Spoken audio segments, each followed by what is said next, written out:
আমি যদি আপনাদের বলি, আমাদের দেশের প্রধানমন্ত্রী নরেন্দ্র মোদীর কান মুলে দিচ্ছেন নিয়ম করে ডোনাল্ড ট্রাম্প, নিশ্চয়ই আপনাদের শুনতে ভালো লাগবে না। বিশ্বাস করুন, আমারও এই কথাটা বলতে একদম ভালো লাগছে না, কিন্তু কার্যত তাই ঘটছে, তাই হচ্ছে।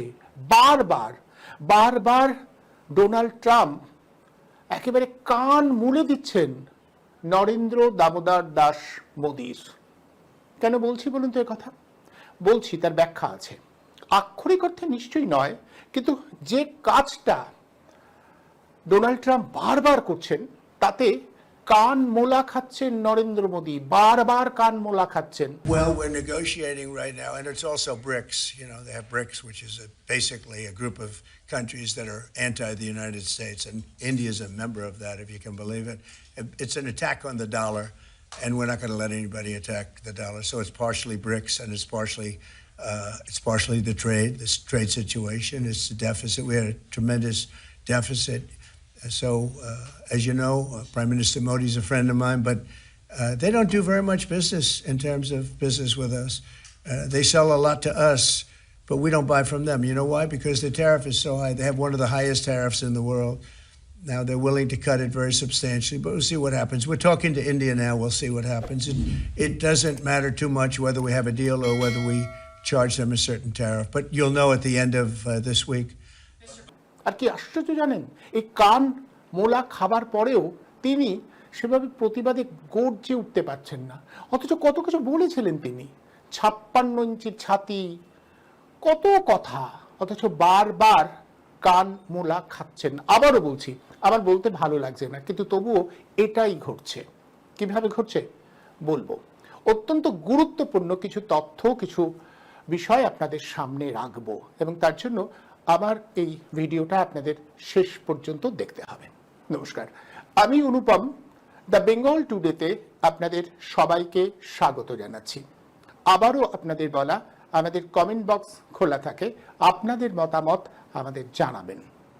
যে কথা বলছিলাম, ডোনাল্ড ট্রাম্প একেবারে নিয়ম করে কান মুলে দিচ্ছেন নরেন্দ্র মোদীর।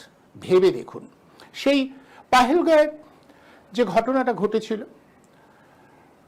যেভাবে পর্যটকদের মারা হয়েছিল, তারপরে পাকিস্তানের সঙ্গে সংঘর্ষের ঘটনা, আমাদের দেশের 140 কোটি মানুষ সেই সময় চেয়েছিল একটা সবক শেখানো হোক পাকিস্তানকে, এবং আমাদের দেশের সেনাবাহিনী যথার্থ ভূমিকা পালন করেছিল। পাকিস্তানকে বুঝিয়ে দেওয়া গেছিল কয়েকদিনের মধ্যেই যে ভারত একত্রিত হয়ে লড়তে পারে, কিন্তু রাশ টেনে ধরল কে? না, আমাদের দেশের কেউ নয়, ডোনাল্ড ট্রাম্প।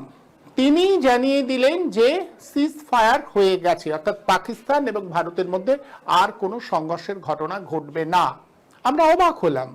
আমাদের দেশের যারা নেতৃবৃন্দ বিরোধী দলের, তারা বারবার করে জানতে চাইল এটা কি ঘটলো।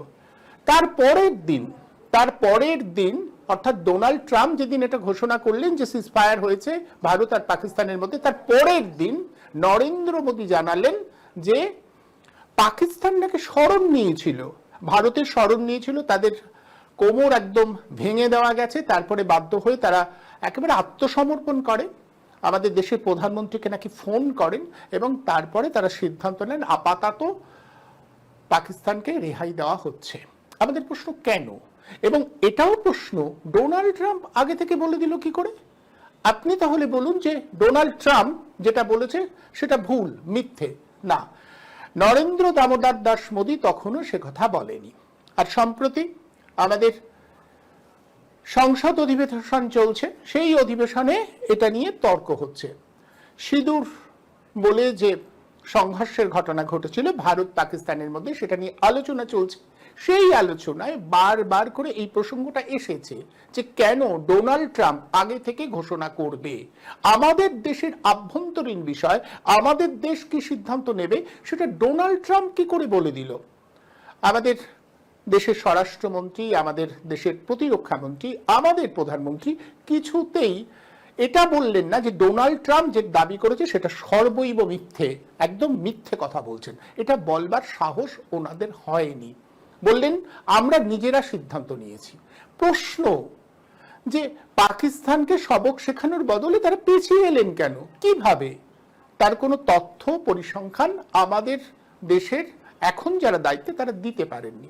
উপরন্তু আমরা কি দেখলাম? ওই কান মুলে দেওয়া।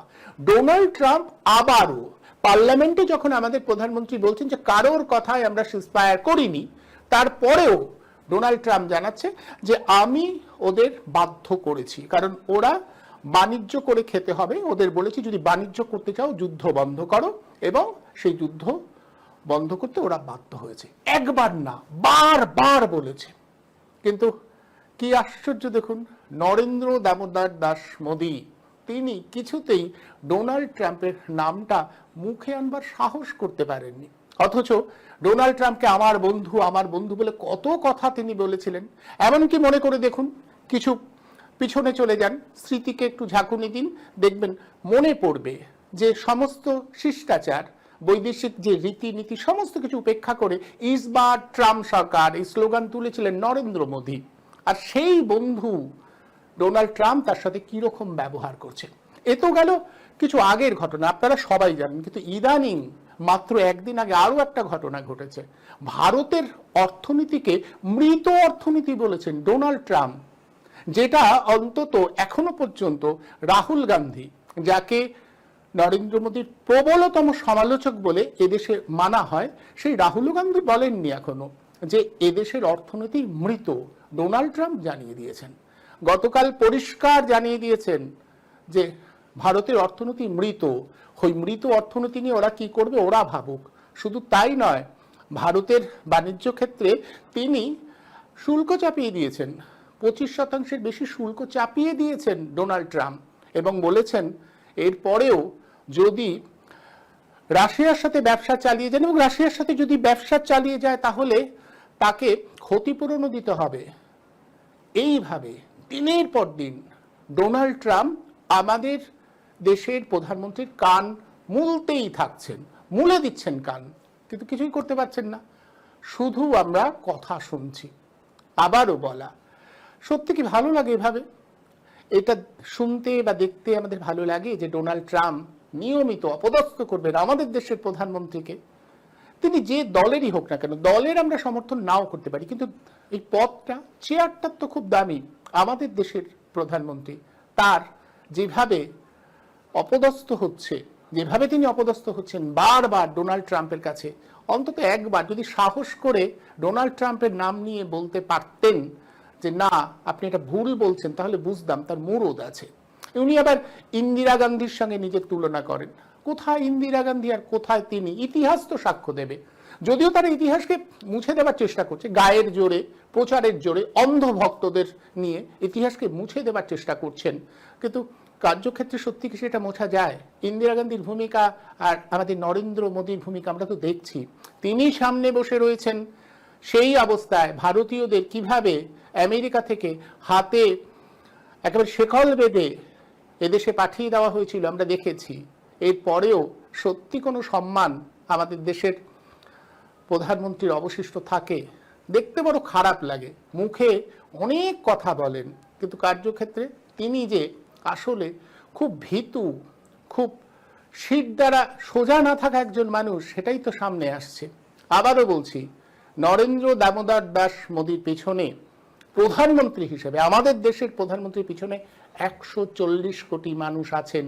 তার সম্মান রক্ষা করবার জন্য সবাই একত্রিত হতে পারেন, কিন্তু সাহসটা তো তাকেই সঞ্চয় করতে হবে। কিন্তু মুশকিল হচ্ছে কিছুতেই সাহসটা দেখাতে পারছেন না নরেন্দ্র মোদীরা। বারবার কানমোলা খাচ্ছেন, বারবার কানমোলা খেতে খেতে কবে তাদের সম্বিত ফিরবে আমরা জানি না, নাকি এভাবেই কানমোলা খেয়ে যাবেন। আজ এই পর্যন্তই। আপনাদের মতামত অবশ্যই জানাবেন। দেখা হবে অন্য আর একটা ভিডিওতে।